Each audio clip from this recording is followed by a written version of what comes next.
Good morning students. तो आज का जो आपका गामा फिजिक्स क्लासेज का चैनल है, स्टडी चैनल, इसमें आज इंग्लिश मीडियम स्टूडेंट्स के लिए फर्स्ट चैप्टर फर्स्ट ईयर का शुरू करने जा रहे हैं, क्योंकि बहुत सारे हमारे स्टूडेंट्स ऐसे हैं जो कह रहे हैं सर इंग्लिश मीडियम का भी शुरू करिए। तो ये एनसीईआरटी पैटर्न का है, तो एनसीईआरटी सीबीएसई में भी चलता है और आईएससी में भी, दोनों स्टूडेंट्स देख सकते हैं। और अगर कोई प्रॉब्लम आती है तो कमेंट करिए। तो आज जो फर्स्ट ईयर का फर्स्ट चैप्टर शुरू हो रहा है, that is physical world.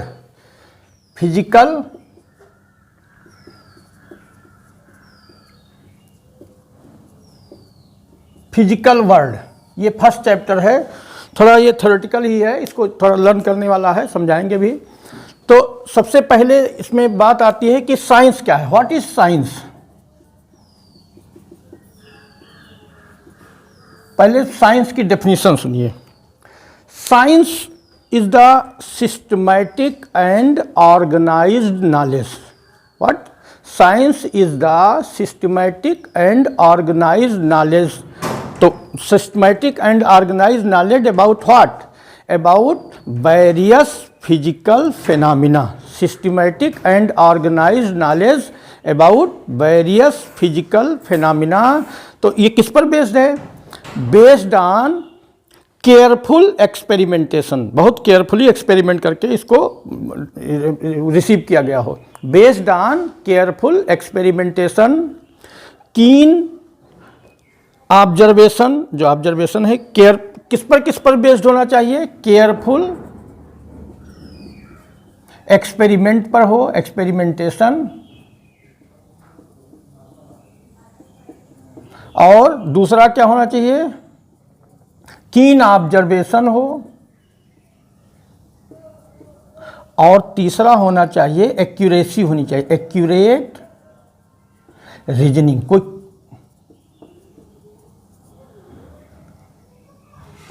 Accurate reasoning पर बेस्ड हो। तो फिर से सुनिए, साइंस की डेफिनेशन क्या हो गई?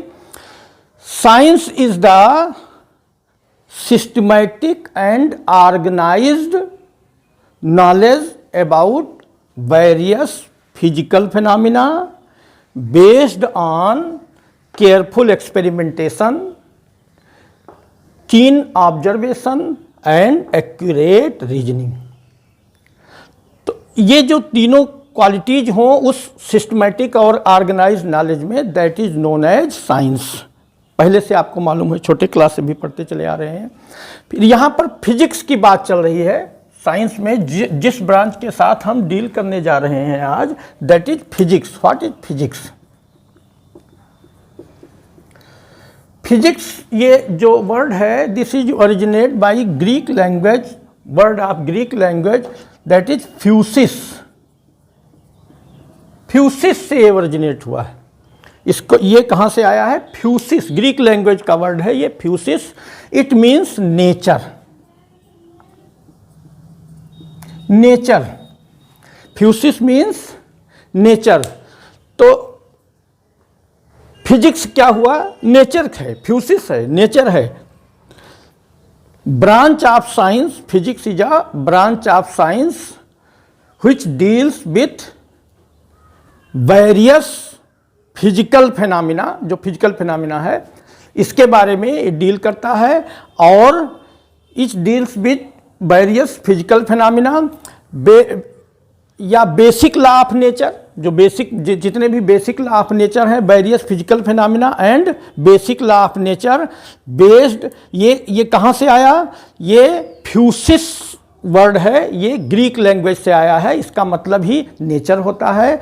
तो जो फिजिकल फिनोमिना है वो basic law of physical phenomena और इट्स इम्प्लीमेंटेशन, इम्प्लीमेंट कैसे होता है, इसके बारे में फिजिक्स की जो branch, it deals with the various phenomena of nature and it's implementation या मैनिफेस्टेशन के बारे में ये है। तो फिजिक्स हो गया, कौन सी ब्रांच हुई साइंस की बेटे? जो नेचर के बारे में है, नेचर एंड नेचुरल फिनोमिना का जिसमें स्टडी किया जाता है, दैट इज फिजिक्स। अब फिजिक्स का स्कोप क्या क्या है? Scope of physics, scope of physics. Its scope is divided into two parts. First part is microscope, microscopic part है, और दूसरा है microscopic.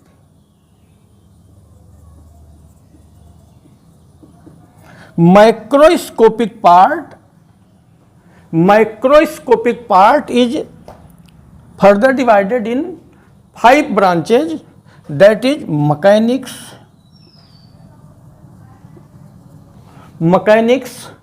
optics,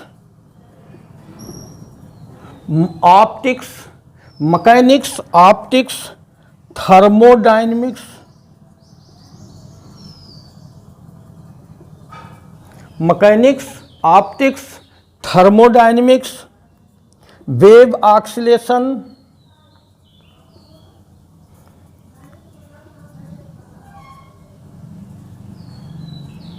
and electrodynamics.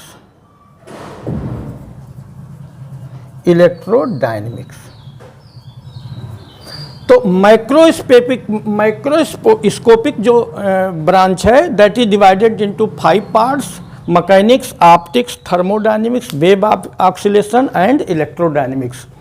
And this part microscopic जो पार्ट है that is divided into 2 parts. First is quantum physics and second is relativity. अभी जो microscopic part है इसके बारे में जो 5 इसके पार्ट्स हैं माइक्रोस्कोपिक के, इसके बारे में एक एक करके इस पर हम बताते हैं। Mechanics, what do you mean by mechanics? Mechanics जो होता है, मैकेनिक्स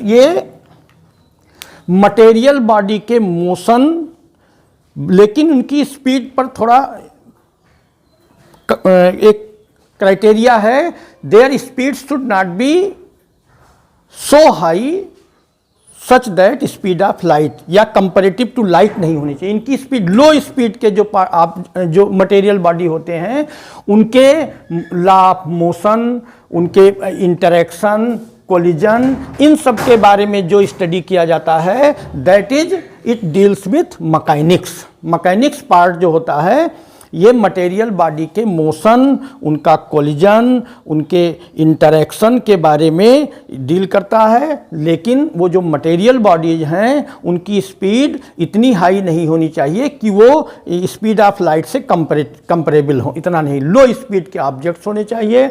और मैकेनिक्स का जो इसकी जो शुरुआत होती है वो न्यूटन्स से शुरू होती है। न्यूटन्स लॉ, न्यूटन्स के बारे में आप जानते हैं, ये क्लासिकल फिजिक्स शुरुआत ही न्यूटन से होती है। तो न्यूटन्स लॉ से शुरू होती, mechanics is started from Newton से, ठीक है। मटेरियल बॉडी के बारे में ये बताते हैं मैकेनिक्स। उसके बाद दूसरे नंबर पर जो आया ऑप्टिक्स का ब्रांच जो है, ऑप्टिक्स ये about light, it is about light. जैसे इसमें रिफ्लेक्शन है, रिफ्रैक्शन है, और रिफ्लेक्शन के साथ साथ जैसे इंटरफेरेंस, डिफ्रैक्शन, पोलराइजेशन, ये सारी चीज़ें ऑप्टिक्स के अंतर्गत आती हैं। इसमें जैसे इमेज फॉर्मेशन है ऑब्जेक्ट का, मिरर है, लेंस है, ये सब ऑप्टिक्स में आ जाता है। उसके बाद थर्ड नंबर है थर्मोडायनेमिक्स। थर्मोडायनेमिक्स में ये जो थर्मोडायनेमिक्स ब्रांच है इसमें जैसे ऑब्जेक्ट्स के इक्विलिब्रियम, जो थर्मल इक्विलिब्रियम है, एनर्जी का वर्क में कन्वर्ट कैसे होता है, हीट को वर्क में कैसे कन्वर्ट किया जाता है, या ये इंजन्स की एक्टिविटी कैसी होती है, कार्नो इंजन इसमें आता है, या एंट्रोपी है, एंट्रोपी शब्द आया आपने सुना भी होगा, एंट्रोपी, इन सब के बारे में स्टडी किया जाता है इन ब्रांच ऑफ थर्मोडायनेमिक्स। थर्मोडायनेमिक्स में वर्क या वर्क और हीट का इंटरचेंज कैसे करते हैं, इसके बारे में स्टडी होता है थर्मोडायनेमिक्स के बारे का।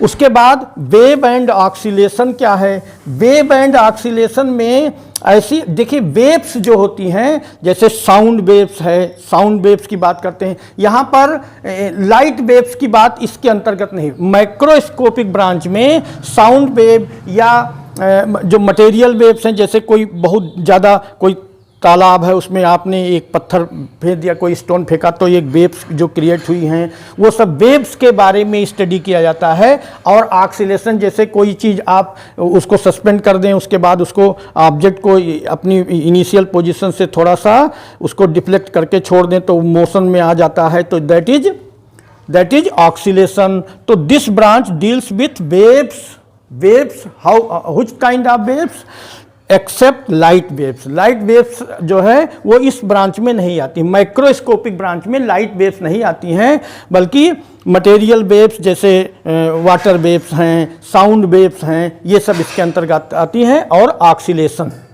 इसमें हो गया। इलेक्ट्रोडायनेमिक्स में, इलेक्ट्रोडायनेमिक्स के अंतर्गत इलेक्ट्रिक और मैग्नेटिक इफेक्ट के बारे में स्टडी किया जाता है। Electric effect and magnetic effect. जैसे इलेक्ट्रिक इफेक्ट मीन्स कि जो force between two charge particles, magnetic effect means magnetic force between two opposite poles of two magnets, that is electromagnetic branch, electric और magnetic. तो microscopic branch is divided into 5 parts. They deals with mechanics, optics, thermodynamics, wave oscillation and electrodynamics.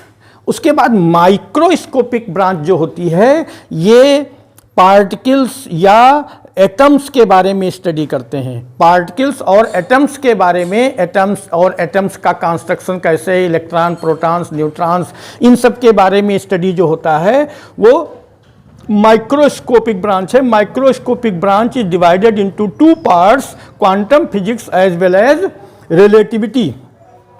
तो quantum physics जो होता है that is based on Planck's quantum theory, Planck's quantum theory. और ये जो Planck की क्वांटम थ्योरी है, ये वास्तव में प्लांक ऐसे साइंटिस्ट थे जिन्होंने एक हाइपोथेसिस, ये हाइपोथेटिकल बनाया था। क्वांटम थ्योरी ये हाइपोथेटिकल है, that is not experimental, but आज की डेट में भी जो क्वांटम थ्योरी है इसी को बेस मान करके आगे का स्टडी किया जाता है। तो ये पार्टिकल्स और एटम्स के बारे में स्टडी होता है, दैट इज क्वांटम फिजिक्स।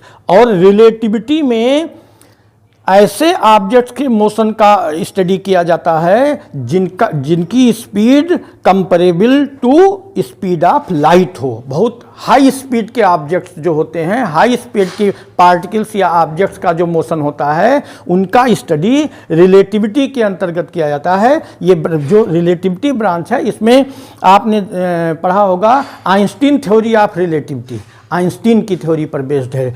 तो ये क्वांटम थ्योरी प्लांक की थ्योरी पर, quantum physics is based on Planck's theory and relativity is based on Einstein theory. तो ये हो गया बेटे। तो स्कोप ऑफ फिजिक्स 2 तरीके का हो गया, microscopic as well as microscopic, ठीक है। अब उसके बाद कुछ फंडामेंटल फोर्सेज इन नेचर हैं, फंडामेंटल फोर्सेज इन नेचर।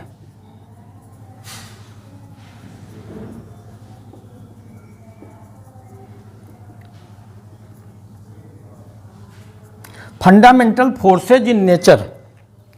सबसे पहले नंबर आता है ग्रेविटेशनल फोर्स।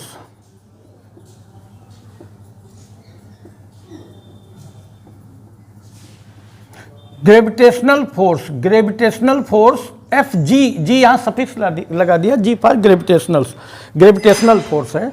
ग्रेविटेशनल फोर्स का जो कॉन्सेप्ट आया वो ग्रेविटेशनल फोर्स ये न्यूटन्स ग्रेविटेशनल लॉ पर बेस्ड है। It is based on Newton's gravitational law. Gravitational force is always attractive force. Attractive ये किन्हीं भी 2 मटेरियल बॉडीज के बीच, किन्हीं भी 2 ऑब्जेक्ट्स के बीच हमेशा अट्रैक्टिव फोर्स होता है, और इसका लॉ न्यूटन्स ग्रेविटेशनल लॉ होता है। पहले भी आपने पढ़ा होगा। न्यूटन्स ग्रेविटेशनल लॉ ये कहता है कि अगर दो कोई मासेज हैं, पॉइंट मासेज कह लो, ये m1 और m2 मास हैं, ये एक मास यहाँ है, एक मास दूसरा m2 यहाँ पर है, इनके बीच की डिस्टेंस अगर r है तो न्यूटन्स ग्रेविटेशनल लॉ ये कहता है कि force between two point masses is proportional to the product of their masses and reciprocal to the square of distance between them. F is proportional to m1 m2 upon r square. Proportional की जगह पर जब equal लगाते हैं तो कोई constant आ जाता है, that is capital G m1 m2 upon r square. तो where G is gravitational constant known as universal gravitational constant. हाँ, ये भी पूछा गया है कि why it is known as universal gravitational constant. ये यूनिवर्सल ग्रेविटेशनल कांस्टेंट इसलिए कहा जाता है कि इसकी value 6.67 into 10 to the power -11, 6.67 into 10 to the power -11, ये एमकेएस सिस्टम में होता है। अगर यूनिट लिखेंगे तो न्यूटन मीटर स्क्वायर पर केजी स्क्वायर। ये इसकी वैल्यू यूनिवर्सल ग्रेविटेशनल कांस्टेंट इसलिए कहते हैं इसको क्योंकि इसकी वैल्यू कभी चेंज नहीं होती है, चाहे जिस सैटेलाइट पर चले जाओ, चाहे जिस प्लैनेट पर चले जाओ, चाहे जिस प्लेस पर चले जाओ, this value of gravitational constant never changes, hence it is also known as universal gravitational constant. Okay, तो ये ग्रेविटेशनल फोर्स Fg से रिप्रेजेंट करते हैं क्योंकि ग्रेविटेशनल फोर्स हमेशा अट्रैक्टिव नेचर का होता है और इसके लिए फार्मूला जो आया वो न्यूटन्स फार्मूला है, न्यूटन्स ग्रेविटेशनल लॉ इसको कहते हैं। ये फार्मूला ये है। देखिए, कोई भी फोर्स दो कुछ पार्टिकल्स होते हैं उनके एक्सचेंज के कारण क्रिएट होता है। तो ये जो ग्रेविटेशनल फोर्स क्रिएट होता है ये एक प्रकार के पार्टिकल्स होते हैं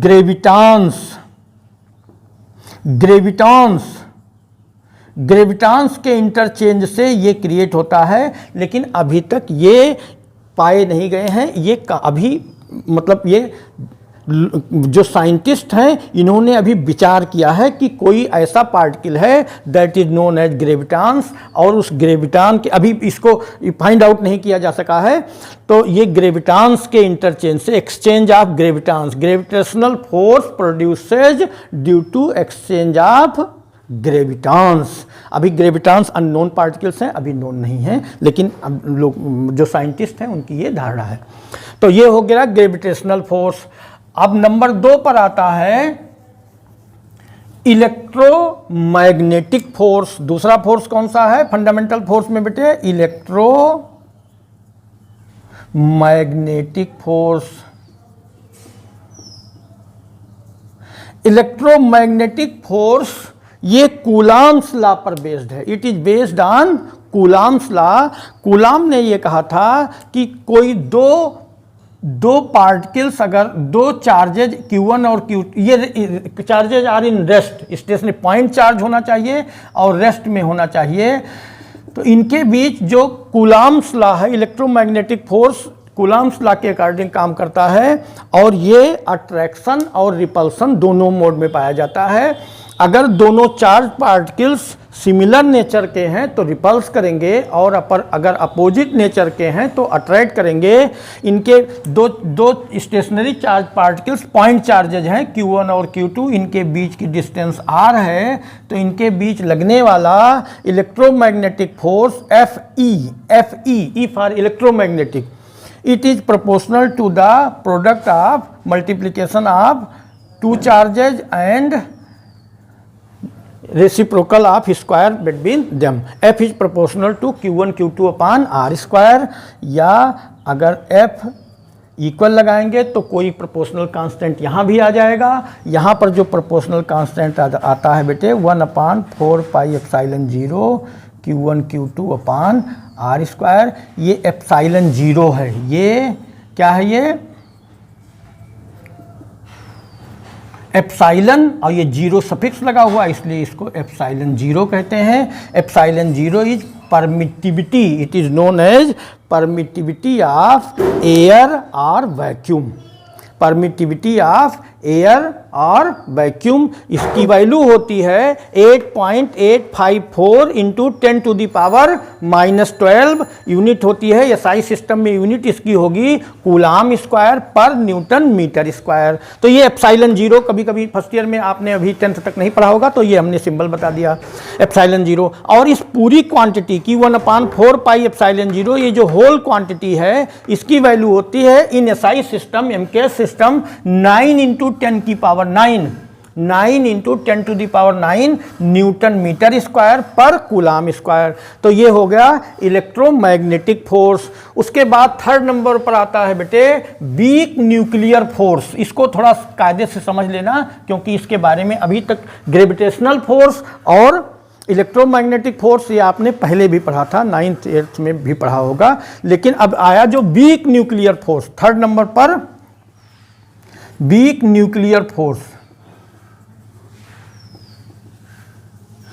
वीक न्यूक्लियर फोर्स FW से रिप्रेजेंट करते हैं इसको। वीक न्यूक्लियर फोर्स जो होता है ये जो रेडियो एक्टिव पार्टिकल्स होते हैं इसमें गामा डिके होता है। रेडियो एक्टिव पार्टिकल्स कुछ ऐसे सब्सटेंसेज होते हैं जिनसे अपने आप ही अल्फा बीटा गामा पार्टिकल्स निकलते रहते हैं। तो रेडियो एक्टिव पार्टिकल्स में जो बीटा डिके होता है, बीटा पार्टिकल्स जब रेडियो एक्टिव एटम से जब बीटा पार्टिकल निकलता है तो बीटा पार्टिकल और एटम इज कन्वर्टेड इनटू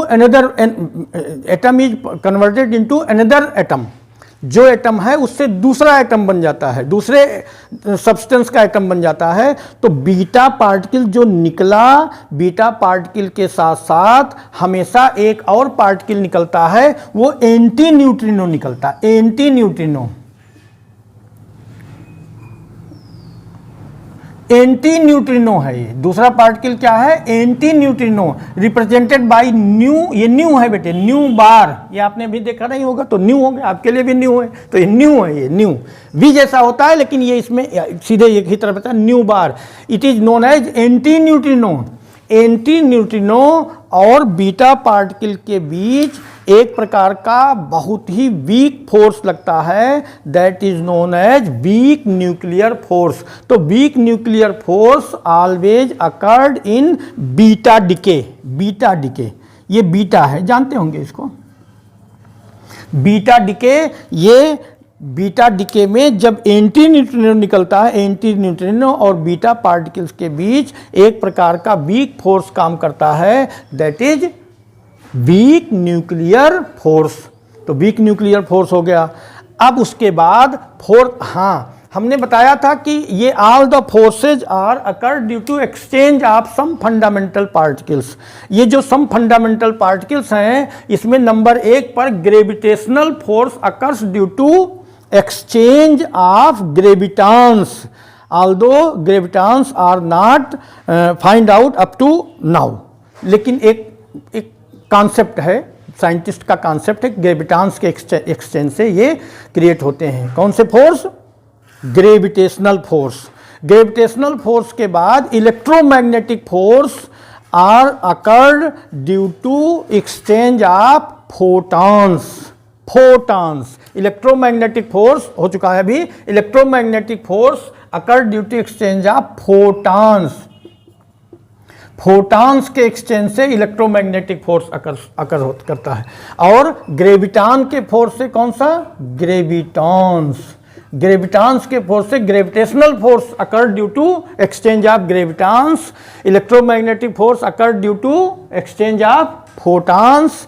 अब weak nuclear force occurred due to exchange of bosons. Bosons, bosons, Bose particle या बोसॉन कहते हैं इसको। क्या कहते हैं? बोस पार्टिकल या बोसॉन्स। और अगला नंबर है बेटे जो लास्ट का है, नंबर 4 है strong nuclear force. Strong nuclear force, strong nuclear force is represented by Fs ये हमेशा न्यूक्लियर पार्टिकल्स, न्यूक्लियस में कौन कौन से पार्टिकल्स होते हैं? न्यूक्लियस में प्रोटॉन और न्यूट्रॉन होते हैं। न्यूक्लियस में प्रोटॉन और न्यूट्रॉन होते हैं। These nuclear particles are also known as nucleons. Nucleus का पार्टिकल है, इसलिए इसको क्या कहते हैं? न्यूक्लियंस कहते हैं। ये जो न्यूक्लियंस के बीच जो फोर्स लगता है, न्यूक्लियस की साइज बहुत कम होती है। न्यूक्लियस का रेडियस 10⁻⁻15 मीटर के रेंज में रहता है। इस 10⁻⁻15 मीटर बहुत कम डिस्टेंस हो गई। तो nuclear particles are known as nucleons and the force in nucleus between two nucleons is known as strong nuclear force. Strong nuclear force is the strongest force in the world. अभी तक इससे ज़्यादा force कहीं भी find नहीं, मतलब इससे force ज़्यादा है ही नहीं, संभव ही नहीं है। तो that is known as strong nuclear force occurs in nucleus between two nucleons. और ये बहुत शॉर्ट रेंज फोर्स होता है, 10⁻⁻15 मीटर के डिस्टेंस में ही काम करता है, बाहर ये काम नहीं करता है। तो strong nuclear force occurs due to exchange of meson, occurs due to exchange of meson. क्या? मेसॉन। तो फिर से एक बात सुन लो ठीक से, सारे फोर्सेज, फंडामेंटल फोर्सेज कौन कौन से हैं? नंबर 1 क्या था? Gravitational force. ग्रेविटेशनल फोर्स किस पर बेस्ड है? न्यूटन्स ग्रेविटेशनल लॉ पर बेस्ड है। और ये किन पार्टिकल्स के एक्सचेंज से होता है, अकर करता है, क्रिएट होता है? That is known as gravitons. Number 2 पर electromagnetic force based on Coulomb's law. और ये अट्रैक्शन रिपल्सन दोनों फॉर्म में पाया जाता है। It occurs due to exchange of photons.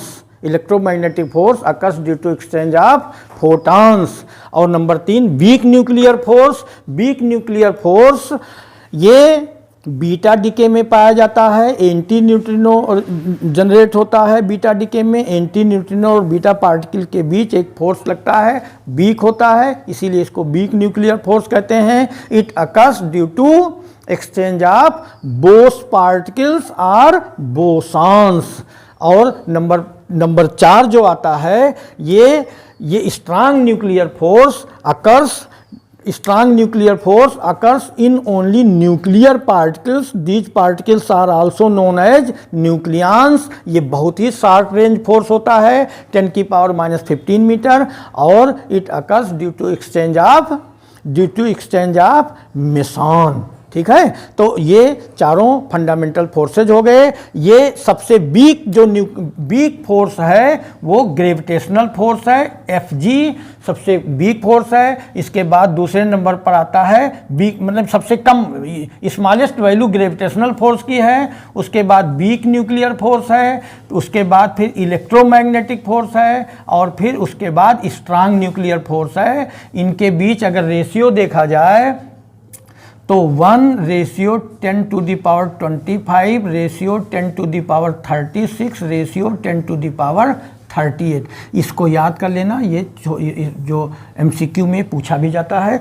देखिए, gravitational force, weak nuclear force, electromagnetic force, strong nuclear force increasing order में है। और इनके बीच का जो रेशियो होता है 1:10⁻25, रेशियो 10⁻36, रेशियो 10⁻38। तो ये फर्स्ट चैप्टर के, ये फिजिकल वर्ल्ड चैप्टर के इतने हो चुके हैं। थोड़ा अभी रह गया है, इसमें आगे अगले लेक्चर में कवर किया जाएगा। बच्चों, ये आप अपने आप देखिए, नोट्स बनाइए और कमेंट करिए। कोई भी प्रॉब्लम चैलेंज आता है तो उसको रिमूव किया जाएगा। धन्यवाद, थैंक यू।